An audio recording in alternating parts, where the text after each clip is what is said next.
তাদেরকে বলে দিতে চাই, জামাতের এবং শিবিরের যেসব মৌলানা মৌলবীরা আমাকে কথা বলতেছেন, আমি কিন্তু আপনাদের সবার চেয়ে বয়সে বড়। আমার বয়স কিন্তু 78 বছর। আমি কিন্তু বাংলাদেশের একজন মুক্তিযোদ্ধা।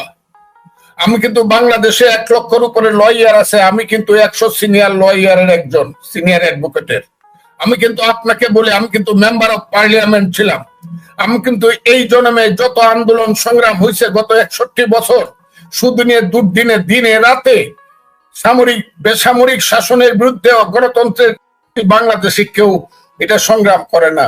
আমাকে যারা নামটা বিকৃত করে ডাকে তাদের মনে রাখা উচিত। আমি তাদেরকে চ্যালেঞ্জ করছি। এখন আমি চ্যালেঞ্জ করলাম, যারা আমাকে বকেন, দেখি আপনারা কারা বাংলাদেশের, এবং আমিও দেখবো এই দেশে জামাতের যারা আমাকে বকাবকি করতে, প্রত্যেকটা সিটে আমি যাব। আমি প্রত্যেকটা সিটে যাব এবং গিয়ে বক্তব্য রাখবো যে এই দেশ কি মুক্তিযুদ্ধের দেশ হবে নাকি রাজাকার আলবদরের দেশ হবে। একটা ভোট দেন, কারণ দেশটা এসে দাঁড়ায় গেছে। এখন মুক্তিযুদ্ধ থাকবে কি থাকবে না। আপনি মুক্তিযুদ্ধের পক্ষে না বিপক্ষে? জামাত যেখানে দাঁড়াবে, যেভাবে আমাকে বকাবকি করতেছে, আমি গিয়ে মানুষকে জিজ্ঞাসা করবো মুক্তিযুদ্ধ চান, তাহলে ভোট দেন ধানের শীষ। মুক্তিযুদ্ধ চান না, অন্য যেখানে ইচ্ছা ভোট দেন। এই জায়গাতে যাবে দেশ। বকাবকি প্রত্যেক দিন করেন, মানুষের একটা ধৈর্যের সীমা আছে। আপনারা কারা? আপনি মুক্তিযুদ্ধের বলা ভাত খান না বিপক্ষে? জিজ্ঞাসা কি প্রত্যেক দিন করেন, মানুষের একটা ধৈর্যের সীমা আছে। আপনারা কারা? কি কাজ করে আপনারা ভাত খান?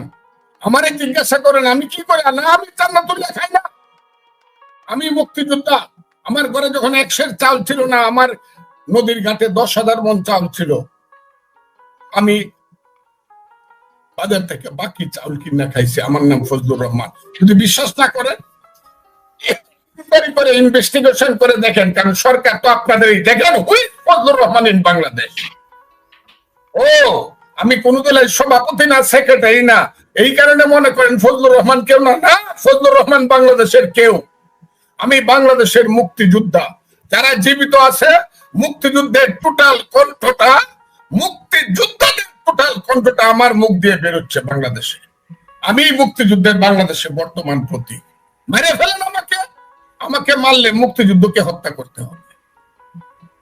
আমি মুক্তিযুদ্ধ ছাড়বো না। কাজে যারা আমাকে বকাবকি করেন, হাত জোর করে বলি ওইসব জায়গায় যায়েন না। পারলে আমার সাথে আইসা সতর্ক করেন, যুক্তি দিয়ে তর্ক করেন আমার সঙ্গে। ওই 2-1 কথা বাজে আমাকে বকাবকি করেন না। ফজলুর রহমান বলতে আলেমরা টেহা খায় ওয়াজ করে। হ্যাঁ, আমি এটা বলি না, আমি বলছি মোল্লা মুন্সিরা। আলেম আলেম হইতে হবে। আমি আজকে বলে দিলাম, যিনি নিজেকে আলেম দাবি করেন, এলমে তাসাউফ সম্পর্কে তার নলেজ থাকতে হবে, এলমে লুদুনি এবং কাল্ব জারি থাকতে হবে, তিনি হবেন শ্রেষ্ঠ আলেম। আমি এই কথাটার উত্তরটাই চাই। আরেকটা কথার আমি উত্তর বারবার খুঁজতেছি। এখন যদি আমার দিনের নবী হযরত মুহাম্মদ সাল্লাল্লাহু আলাইহি সাল্লাম এখন যদি ধর্ম প্রচার করতেন, সেই ধর্ম প্রচারের বিপক্ষে যদি বাধা হইয়া বদরের এবং উহুদের যুদ্ধ হইতো, উনি কি লাঠি নিয়ে যুদ্ধ করতে যাইতেন কিনা, নাকি অন্য কোনো অস্ত্র নিয়ে যাইতেন? উনি কি লাঠি নিয়ে যাইতেন কিনা? যদি বাস্তবতা বলে যে না, আজকের যুদ্ধে উনি লাঠি নিয়ে যাইতেন না, তাইলে উনি আজকে থাকলেও আজকের বাস্তবতাকে এই পৃথিবীর সবার চেয়ে বেশি স্বীকার করতেন, কারণ উনি ছিলেন পৃথিবীর, he is the great among the all greatest personality in the world. এটা আমি বলি না, এটা খ্রিস্টান হিকি সাহেব বলছে। Mohammad is the great among all the greatest personality of the world. উনি যদি আজকে থাকতেন, পৃথিবীর সবচেয়ে আগে উনি আধুনিকতাকে গ্রহণ করতেন। আপনার তো সামনে গেছে, এই স্বীকার করেন নাই।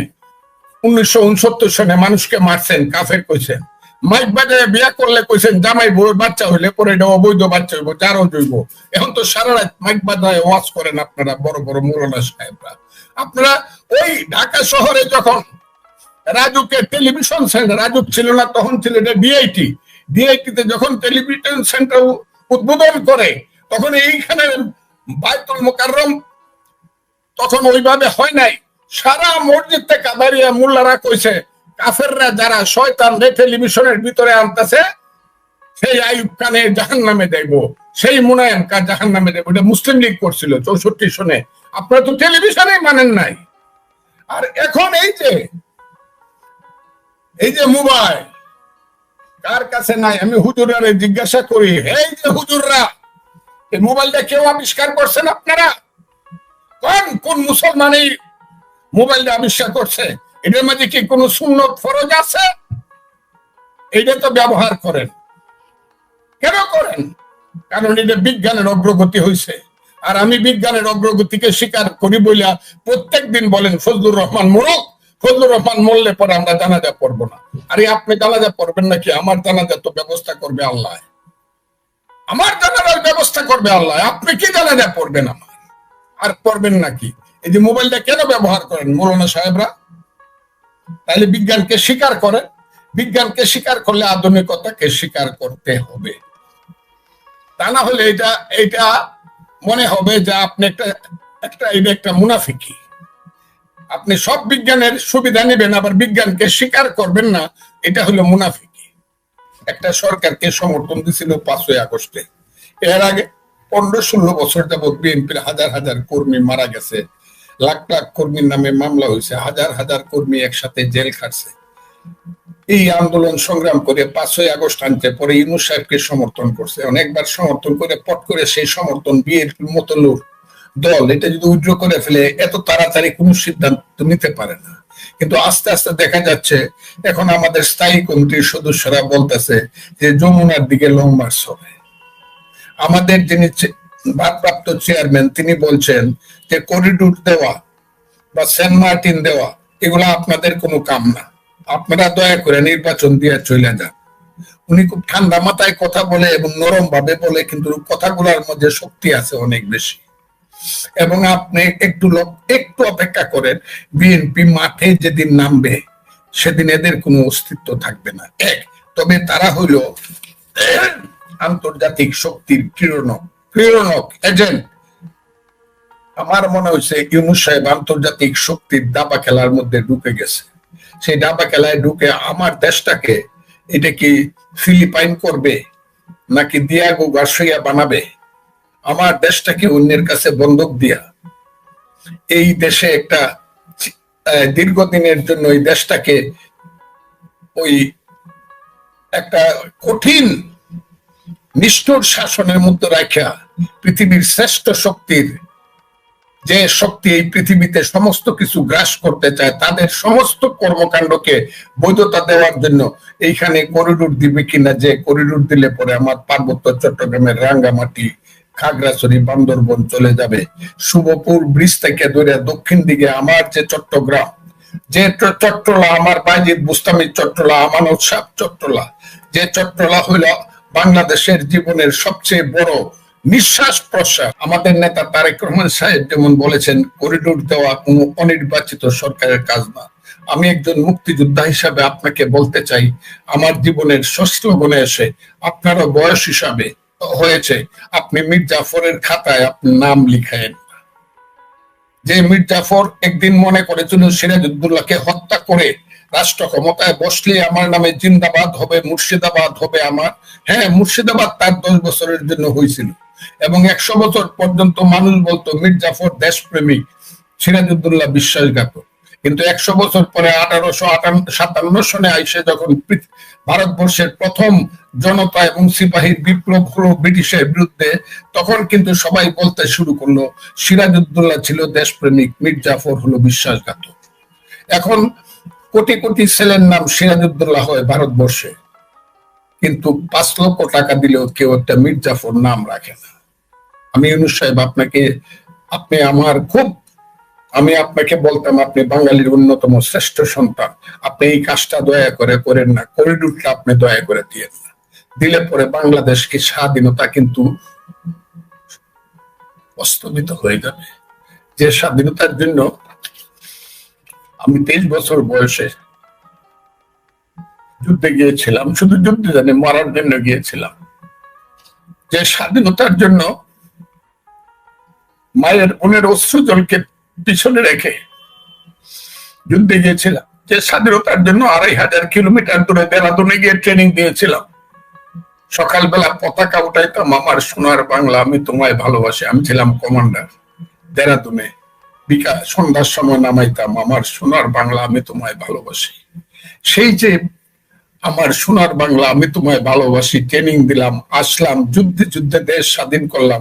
পাশের ছেলেটি পড়ে গেল গুলি খেয়ে, বলে গেল মামা মাকে দেখো, সেই মা পাগল হয়ে মরল। এই একটা দেশে ইউনূস সাহেব, মুক্তিযুদ্ধের একটা দেশ, বাঙালি কোনোদিন স্বাধীন ছিল না, রক্তে রক্তে আমরা এই দেশটা স্বাধীন করছি, যুদ্ধে যুদ্ধে এই দেশটা স্বাধীন করছি। ইউনূস সাহেব এই কাজটা করে করোড়টা দিয়া আপনি বাংলাদেশে কাউকে 1971 সনের প্রতিশোধ নিতে দিয়েন না। ইউনূস সাহেব, আপনাকে আমরা হাত জোর করে বলি, যদি দেন তাহলে এই দেশে দীর্ঘদিন এদেশে সিভিল ওয়ার হবে, দীর্ঘদিন এদেশে যুদ্ধ হবে। ওই দিন দেখলাম একটা পত্রিকাতে, বিদেশি একটা পত্রিকাতে লেখছে যে বিদেশি সৈন্য যদি সেখানে যায় তারা তো আর স্ত্রীকে সাথে করে নিয়ে যাবে না। আর বাংলাদেশ তো একটা মুসলিম দেশ, সেই দেশে তাদের সুখ ভোগের জন্য এত নারী পাবে কোথায়? আমি কথাটা খুব মানে দুর্ভাগ্যজনক ভাবে কথাটা আমি বলছি। এই কাজটা ইউনূস সাহেব করেন না, দয়া করে আপনি করিডোরটা দিয়েন না, আপনি সেন্ট মার্টিন দ্বীপটাতে কারো স্টিমার লাগাইতে দিয়েন না, যে এখানে তারা স্টিমার, আমার দরকার নাই। আপনি বলছেন চট্টগ্রাম বন্দর দিয়ে দিবেন, কেন? আপনার যুক্তি কি? কত সুন্দর যুক্তি আপনার, আপনি আবার হাসি দিয়ে বলেন।